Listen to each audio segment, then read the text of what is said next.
आ गई ना? हाँ, ठीक है।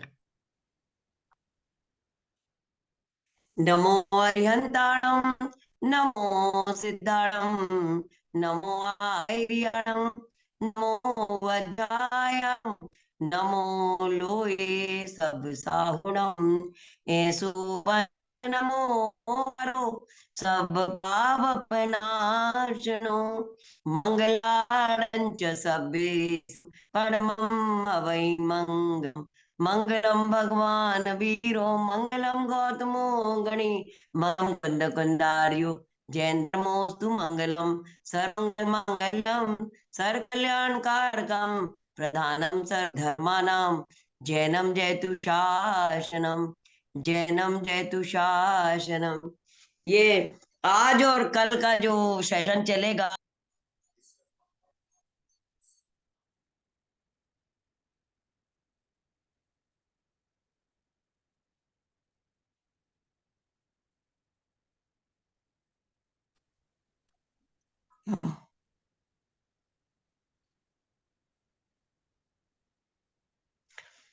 जो कल बसंत पंचमी का दिन है, बहुत ही महत्वपूर्ण दिन है। आज से ही हम आपको शुभकामनाएं देते हैं बसंत पंचमी की। आज के दिन से वो शुभ कार्य शुरू हो जाएगा, है ना? जिनको भी कल रेकी की दीक्षा लेनी है, वो हमारे व्हाट्सएप नंबर का कांटेक्ट करें। और जिनको बम्बर की भी हीलिंग सीखनी है, वो भी हमारे व्हाट्सएप नंबर 6260146969 पर हम कांटेक्ट करें। आज भी आपको आज से ही उस आराधना को शुरू करना है। कल बहुत शुभ दिन है, सरस्वती माँ के उद्भव का दिन है। कल सरस्वती माँ का उद्भव हुआ था, उत्पत्ति हुई थी। तो बसंत पंचमी के दिन को हम बहुत इंपॉर्टेंट मानते हैं हमारे हिंदुस्तान में। और इस दिन विद्या की देवी सरस्वती की आराधना की जाती है, और वो आराधना आज से ही शुरू की जाती है।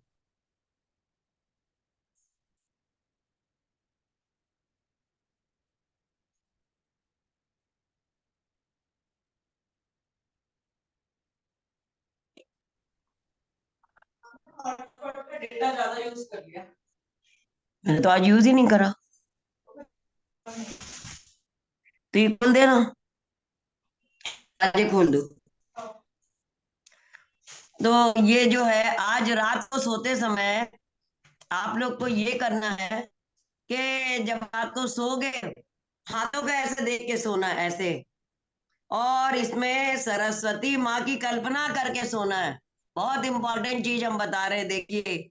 अपनी बुद्धि को कायम रखना है, अपने को सरस्वती माँ की। और जिनको भी राहु की महादशा चलती है, वो उनका निवारण जो है सरस्वती माँ की आराधना से ही होता है ना। सरस्वती, क्योंकि बुद्धि पे ही कुठाराघात करता है राहु, हमारी बुद्धि को छीन कर देता है।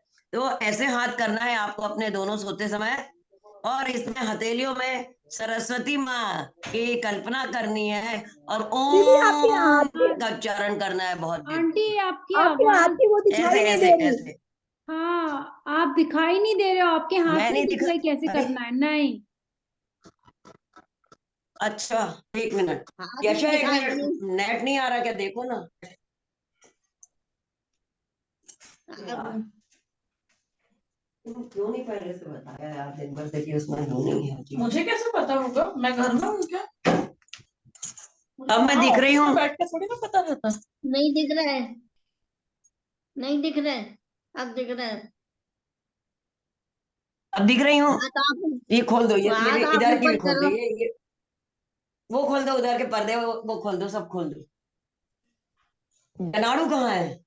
अच्छा, चल ही नहीं रहा जनाड़ू, है तो हॉट स्पॉट से चल रहा है ना। हाँ चलो नहीं ठीक दिखाई है। दे तो रहे। ये खोल दो ना। अरे नेट नहीं आ रहा, ये खोल दो सब नेट। जब खिड़की दरवाजे खोल दो तो नेट आने लगता है। अब दिख रहे हैं हम? अब दिख रहे हैं? नहीं, आप लोग बताइए, हाथ अब नहीं दिख दिख रहे रहा, हैं हाथ हम? दिखा। हाँ, ये ऐसा हाथ दिख रहा है? हाँ दिख अब रहे दिख हो, गए। दिख रहे हो आंटी, दिख रहे हो। एक मिनट, एक मिनट, एक मिनट। आपके नेट की अरे चंदा जी, आपकी तो नेट की प्रॉब्लम रहती है। हाँ, दिख ये रहे हो, दिख देखिए, रहे हो। देखो ना, अब दिख रहे हैं ना, देखो। हाँ दिख रहे दिख अब रहे।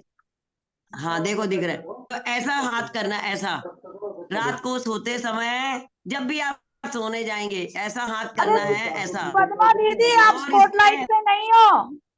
अब आयो, अब आयो आप स्पॉटलाइट पे। ये तो प्रीति करेगी ना स्पॉटलाइट पे मुझे, और सबको म्यूट करेगी, अब मैं क्या बताऊं।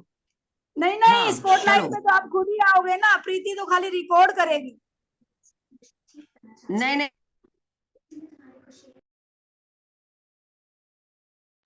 आप अनम्यूट हो गए दीदी।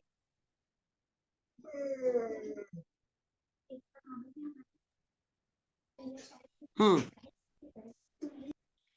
हाँ, तो ऐसा हाथ करना है, अपने को सोते समय ऐसा हाथ करना है, ऐसा, और देखना है इसमें सरस्वती माता की तस्वीर देखना है, क्योंकि कल उत्पत्ति हुई थी सरस्वती माता की। कल हम आज से ही उनका आह्वान करते हैं, और ओम का लंबा उच्चारण करना है। क्या करना है? ओम का लंबा उच्चारण करना है, और फिर उसके बाद सोना है। अब उसके बाद आपको जब सवेरे आप उठोगे, जितने भी बजे, तभी भी ऐसे ही करना है, अपने हाथों को ऐसे करना है, और सरस्वती माता की इसमें तस्वीर देखना है, उनको नमन करना है, और ओम का सवेरे उच्चारण करना है ना। ओम में पंच परमेष्टि भी विराजमान है, ओम में नमोकार मंत्र भी विराजमान है, ओम में सब कुछ विराजमान है ना। तो इस महान अवसर को, महान दिन को जाने ना दें। अपनी बुद्धि बढ़ाने के लिए, अपने कर्मों का क्षय करने के लिए, अपने मतलब अपने ब्रेन को सही रखने के लिए, अपने अपने और अपने परिवार के, अपने परिवार में बच्चों को भी बताएं, सबको बताएं, हर व्यक्ति को बताएं ये, कि इस तरह से करना है। और कल के दिन जो है, हर व्यक्ति को सरस्वती माता की पूजा अवश्य करना है। हर व्यक्ति को सरस्वती माता की पूजा अवश्य करना है, विधान करना, जो भी आप कर सके, जो भी आपके स्थान में संभव हो, घर में, मंदिर में, कहीं भी ये जरूर करना है। और अब मैं मंत्र बता रही हूँ, आप ध्यान से सुनिए, जिसको लिखना है लिख लीजिए, नहीं तो रिकॉर्ड कर लीजिए, मुझे नहीं पता, या मैं ग्रुप में डाल दूंगी, मैं अपने सारे ग्रुप में डाल दूंगी, ठीक है। आप लोग सब जुड़े हो उसमें, ग्रुप में मैं डालती हूँ अभी। वो एक पहला मंत्र ये है, जिसकी अधिक से अधिक आराधना आपको करनी है, सरस्वती का मंत्र है। ओम ह्रीम एम ह्रीम ओम सरस्वत्यै नमः। ओम ह्रीम एम ह्रीम ओम सरस्वत्यै नमः। ठीक है, आया समझ में ना। अब दूसरा मंत्र है, ओम ऐं वाग्देव्यै विद्महे काम राजाय धीमहि तन्नो देवी प्रचोदयान। बहुत लंबा है ये, मैं लिख के भेजूंगी, आप लोग को नहीं जमेगा, फिर भी मैं बोल देती एक बार। ओम ऐं वाग्देव्यै विद्महे काम राजाय श्री धीमहि तन्नो देवी प्रचोदयान। ठीक है। अब ये तीसरा मंत्र है, ओम ऐं ह्रीम श्रीम वाग्देव्यै सरस्वत्यै नमः। ओम ऐं ह्रीम श्रीम वाग्देव्यै सरस्वत्यै नमः। जैसे दिवाली के दिन सरस्वती माँ, लक्ष्मी माँ की आराधना की जाती है, इस समय सरस्वती माँ की आराधना की जाती है। जो नया काम करना हो आप कर सकते हैं, कल कोई भी शुभ काम कर सकते हैं। कल के दिन विवाह आदि भी हो जाता है, बिना सोधा हुआ मुहूर्त है, बिना पंडित से पूछे भी आप कर सकते हैं। और जो शुभ लग्न है, शुभ लग्न है, वो हम आपको बता, उसमें भेज देंगे हम। शुभ लग्न अलग अलग टाइम में है, किसी ने अलग, पंडित ने अलग बता रहे हैं, अलग पंडित ने अलग बता रहे हैं। वैसे 5 से 9 बजे तक, शाम को 5 से 9 बजे तक है, और सवेरे 12 बजे, 9:30 से 12:30 तक शुभ लग्न है, शायद ऐसा मैंने देखा है। अब मैं और बताती हूँ। तो इन शुभ लग्नों में आप कोई भी जाप दोगे, कोई भी माला फेरोगे, और ये जो जो जापे आप रोज देते हो वो भी करो, उनकी आराधना भी करो, नवकार महामंत्र की आराधना भी करो, छठवें काव्य की आराधना करो, है ना, सरस्वती माँ की आराधना करो, नमोकार मंत्र की आराधना करो। ये सरस्वती के मंत्र अभी मैं ग्रुप में डाल दूंगी, तो सब लोग आप वहां से उतार लीजिएगा, देख लीजिएगा, है ना। तो ऐसे ऐसा ही करना है। ये शकुंतला जी अभी आई, आप देख लो, शकुंतला जी सब देखो लो, जो लोग अभी जुड़े हैं। अरे ये इस तरह से हाथ करा 4 बार बात सोते की। समय। अच्छा, वो चालू नहीं हो रहा था, नेट नहीं चालू हो रहा था मेरा, अभी भी हर नेट बार आ गड़बड़ हो रहा है, अभी देंगे 2-3 अभी। बार बंद हो चुका। हाँ, तो ये ऐसे हाथ करना है। आप हाँ अपना बंद करो, आप तो मेरे मैं स्पॉटलाइट पे आऊंगी, है ना। आप ऐसे हाथ करिए रात को सोते समय, और सोते समय जब आप ऐसा हाथ करेंगे और उसमें अपने को सरस्वती माता का दर्शन करना है। जैसा भी आपको सरस्वती माता की वीणा लेके सफेद वस्त्र पहने, लाल वस्त्र पहने, और कल के दिन है ना, बसंत पंचमी का दिन है, लाल पीले हरे वस्त्र ही पहनिएगा।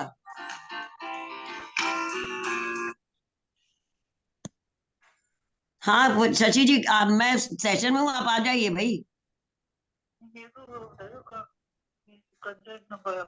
क्या चीज, क्या? अरे मेरे को दिन आप लोग ये ध्यान रखें, काला वस्त्र कोई ना पहने। ओ, काला वस्त्र कोई ना पहने, लाल पीला हरा केसरिया यही वस्त्र पहने, और यही वस्त्र पहन के आप सरस्वती की आराधना करें, नमोकार की आराधना करें, अपने राहु का शमन करें। राहु के कारण हम बीमार पड़ते हैं। शनि राहु और केतु की जब महादशा होती है तो हमें तकलीफ होती है, तो हम बीमार पड़ते हैं। तो ये हमारा आज का जो दिन है वो भी आज से शुरू हो जाता है, हमारी सरस्वती की आराधना का दिन। सोते समय दोनों हाथ ऐसे करके हमें सरस्वती का ध्यान करना और ओम का उच्चारण करना है। ओम का उच्चारण करना है, और फिर ये कहते हुए सोना है कि मैं मेडिटेशन कर रही हूँ। आप सोएंगे नहीं, है ना, हम सो नहीं रहे।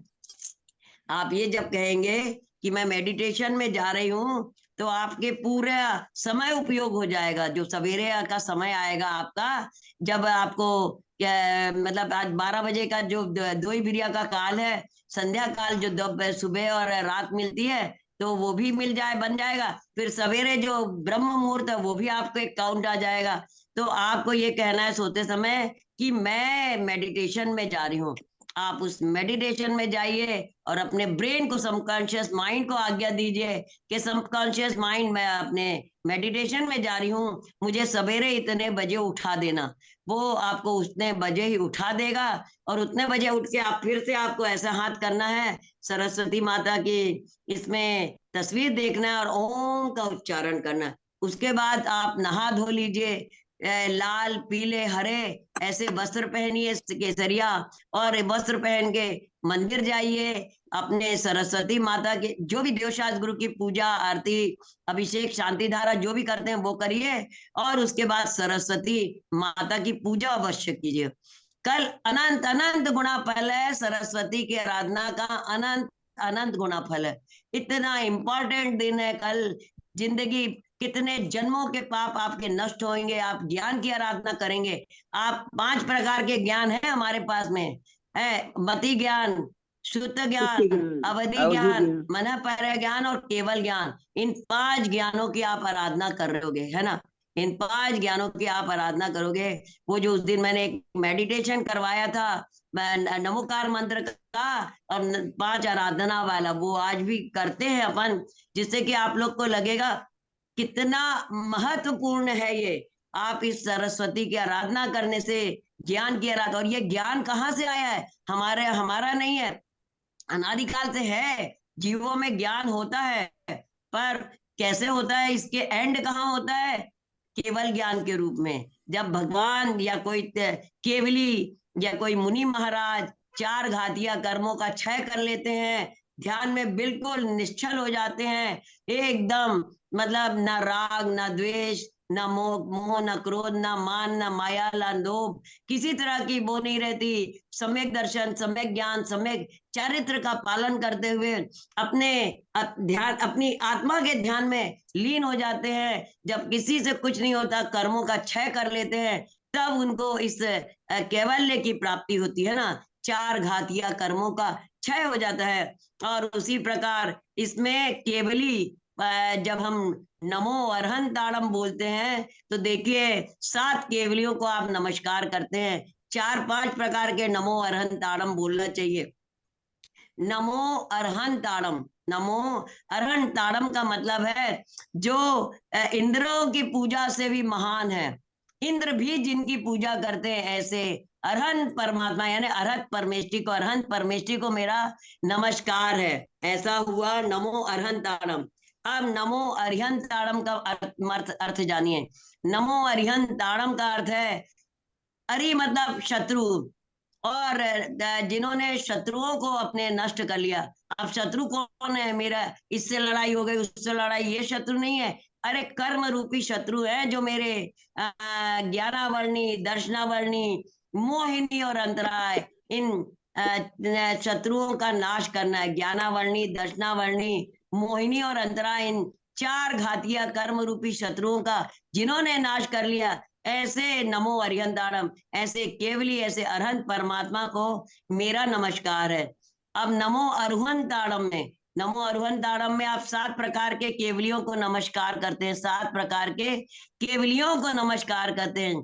पहले केवली हैं तीर्थंकर भगवान। तीर्थंकर भगवान जो जिनके 5 कल्याणक होते हैं, जो तीर्थंकर नाम कर्म प्रकृति के उदय से तीर्थंकर बन के ही जन्म लेते हैं। गर्भावस्था में भी जब माँ के आते हैं, इतने पूर्व जन्मों का इतना पुण्य संचित रहता है कि तीर्थंकर प्रकृति बांध लेते हैं। देवशास्त्र गुरु की और दीन दुखियों की, बीमार उनकी और जीवों पे इतनी करुणा और दया करते हैं, इतनी करुणा दया करते हैं, सेवा करते हैं कि तीर्थंकर प्रकृति का बंद हो जाता है। तो इस भाव में तीर्थंकर बन के ही उत्पन्न होते हैं। तो जब गर्भ में ही रहते हैं तो भी देवी देवता और जो मुनि महाराज जो ऊपर से निकलते हैं वो भगवान के गर्भ में ही, माता के गर्भ में ही उनको नमस्कार करते हैं। और क्योंकि वो गर्भ में है, उनके माता पिता की भी पूजा की जाती है। अब बताइए तीर्थंकर भगवान का कितना महत्व है। भाई तीर्थंकर भगवान तो तीर्थंकर है, लेकिन उनके माता पिता तो असंयमी है। असंयमी की पूजा यहाँ होती है। यानी बताओ माँ जिसने गर्भ में धारण किया तीर्थंकर, वो कितनी महान है ना। आचार्य मानतुंग स्वामी ने भी बताया तो है भक्तांबर स्तोत्र में, भक्तांबर कि माता कितनी महत्वपूर्ण है। जिसने माँ ने गर्भ में रखा है वो माँ को भी नमन है, उस माँ को भी नमन। तो ये हुआ। अब दूसरे केवली हुए गणधर केवली।